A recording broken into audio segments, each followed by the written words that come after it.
j'ai travaillé à l'ASPEC à l'époque. En 1966, c'était juste pour un été. Je suis retournée à l'école et je suis repartie jusqu'en 1969-70, je pense. J'avais une dizaine d'années, j'allais aider ma mère à Interpêche. Et du haut de la fenêtre, je voyais le mouvement des tables, de l'ambiance, de tout. Sans savoir, un jour, j'allais descendre l'escalier. Et un jour, on m'a appelé pour aller travailler. Puis comme on a 18 ans, ben, on veut de l'argent. Donc, on s'en va bosser. Et puis, c'est là que je me suis retrouvée là, en 85.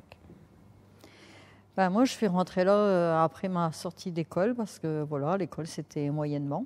Puis, j'ai décidé moi-même d'aller travailler à l'usine parce qu'à ce moment-là, il y avait énormément de travail. On y rentrait, voilà, assez facilement. C'était beaucoup aussi que les parents nous disaient bon, s'il faut travailler, il faut gagner son argent. Moi, j'ai eu des parents qui ont été bosseurs, qui ont beaucoup travaillé. J'ai eu un père qui était maçon, donc il a énormément travaillé. Alors, comme on avait l'exemple devant nos yeux, on n'avait pas trop le choix, quoi. On faisait exactement comme eux. Au départ, c'était juste pour les vacances. Ils cherchaient, il y avait beaucoup de poissons. Comme tout le monde le sait, à l'époque, il y avait du travail. Donc, je dis à mes parents, je vais aller travailler juste pour l'été, évidemment.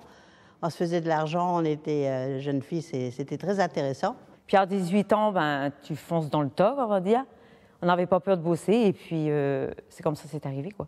Il y avait une ambiance du tonnerre, on était un groupe de jeunes, c'était des chants, on chantait quand il y avait du poisson, il fallait faire un rendement, évidemment, c'était quand même sérieux. Quand le poisson arrivait, il y avait énormément de travail, quoi. On avait presque le nez tombé dedans, si on veut, mais à part qu'on s'arrêtait vraiment pour aller aux toilettes, quelque chose comme ça, mais on revenait aussi vite, quoi. Mais les journées passaient vraiment vite, mais le travail était vraiment important, quoi. On avait des montagnes de bacs de poissons partout, quoi. On a vu même pendant une période où les hommes, eux, les filteurs, ils partaient à 4 heures chez eux. Puis nous, ben, le temps d'emballer et de faire de l'empaquetage et tout, de tout finir le travail, on s'en allait chez nous, il était 7 heures le soir. On était dirigés à l'époque par Madame Geneviève Clairaut, qui était très, très gentille, mais très militaire aussi. C'était normal parce qu'elle avait son rôle à tenir et ça se passait très bien. Au niveau des heures, c'est sûr qu'on ne couchait pas là, mais presque. Mais c'était, oui, c'était bénéfique au niveau salaire. On était content quand on avait nos sous à la fin du mois. On se disait on a fait une grosse paye. Sur la valeur du travail, on entendait toujours ça. Et comme c'était dans les années 80, c'était énormément, les gens voulaient travailler pour gagner, mériter leur argent, travailler, aimer ça en plus parce que c'était une grosse ambiance qu'on avait dans l'usine. Et puis on se plaignait jamais, jamais, jamais. Quand on pouvait avoir notre paie et qu'on allait s'acheter un joli manteau ou une belle robe, on était très contente, hein. On peut se cacher. On les dépensait peut-être aussitôt que ça rentrait, mais... Alors moi, j'ai jamais eu honte. Quand j'avais envie d'aller dans un commerce en vêtements de poisson, j'allais. Si on me faisait des remarques, je savais comment répondre. Parce qu'on me l'a déjà dit, ça ne te dérange pas, Interpêche. J'ai dit, tu sais, si je ne travaillais pas à Interpêche, ben aujourd'hui, je ne pourrais pas venir acheter quelque chose, donc toi, tu n'aurais pas de salaire. Moi, je l'ai dit parce qu'il y en a qui savaient nous le dire de temps en temps. Quand arrivait l'hiver, il fallait avoir des gros pulls sous les tabliers. On portait un uniforme avec, je me souviens, un filet avec une petite coiffe là, pour retenir les cheveux. Et c'est vrai qu'il ne faisait pas toujours très chaud. Ben, c'était quand même assez difficile. Il faisait vraiment froid. Et on était aussi dans un métier où il fallait tenir. On travaillait quand même pour sûr à peu près 10 heures par jour. On travaillait de 7h30 le matin à 7h30 le soir. Il faisait tellement froid l'hiver. Et puis, on avait énormément d'heures. On faisait entre 57 et voire 60 heures par semaine. On n'avait que le dimanche pour récupérer. On faisait toute notre journée et puis après, c'était difficile. Par contre, nous, ayant des petits-enfants, de les récupérer. Moi, j'ai jamais pu trop récupérer les miens à l'école après la journée d'école qui était finie. Alors, c'était souvent, c'est ma mère qui allait vraiment souvent aller chercher mon gamin à l'école. Parce que moi, c'était pas possible de le mettre nulle part, faire du sport ou quelque chose, c'était non. Puis ce qui était bien aussi, on avait des commerçants qui fonctionnaient avec nous. Je ne citerai pas de nom, mais il y avait des soldes. Et nous, quand on travaillait les week-ends jusqu'au samedi, ben, avec le dimanche, c'était fermé. Puis on disait, ben oui, nous, on aimerait bien, mais bon, ben écoutez, vous finissez à 7 heures, je vous attends. Et ben on partait toutes les femmes, parce que c'était plus les femmes qui allaient faire les commerces. Et puis on allait chercher les vêtements pour nos enfants. C'était bien à Noël parce que il y avait quand même, où on finissait le 24, le bateau arrêtait de pêcher. Et les Terneviens partaient chez eux, par exemple. Il fallait qu'on finisse de bonne heure parce que fallait pas laisser du poisson pour le lendemain. Là, il n'y avait pas le choix. Alors dès que c'était fini, bon, ben, les hommes partaient. Ils nous disaient « Allez les filles, un petit coup de collier, vous allez venir nous rejoindre. » Elles nous rejoignaient. Bon, on finissait au bar, quoi. Marine-bar, chez Ticho, un petit peu partout dans les bars qui fonctionnaient bien à Saint-Pierre. Il y en a qui allaient même sans se changer chez eux, ils allaient carrément avec leurs bottes et tout. On allait carrément en habit de travail. On sentait le poisson pète de partout, quoi. Mais c'est pas grave. Les gens savaient, ils savaient que le 24 décembre, on allait débarquer comme ça. Alors, le fameux camion, il s'arrêtait au coin de chez Beauretroy. À l'époque, il y avait le commerce Beauretroy qu'on appelait, et c'était le point de ralliement. Il y avait 2, peut-être 3 camions. Un pour les hommes et un pour les femmes. Et on prenait ce camion pour nous rendre à l'Aspec.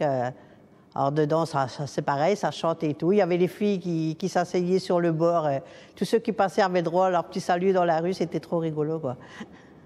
On était vraiment presque une grande famille, quoi. Aller travailler, et puis l'ambiance, bon, elle était bien quand même. On ne peut pas dire que c'était mal, parce que quand on n'est pas bien, on n'y reste pas non plus.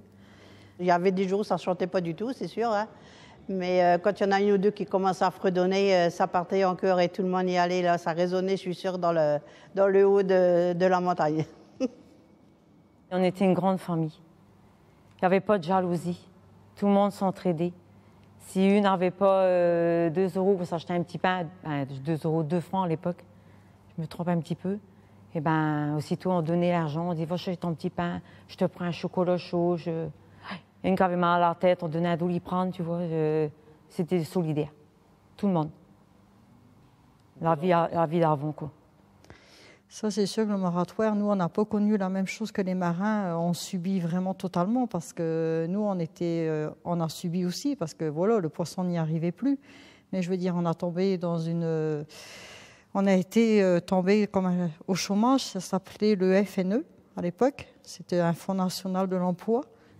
Donc, on avait des salaires, si tu veux, beaucoup plus bas parce qu'on gagnait bien notre vie avec tous les horaires qu'on a pu faire.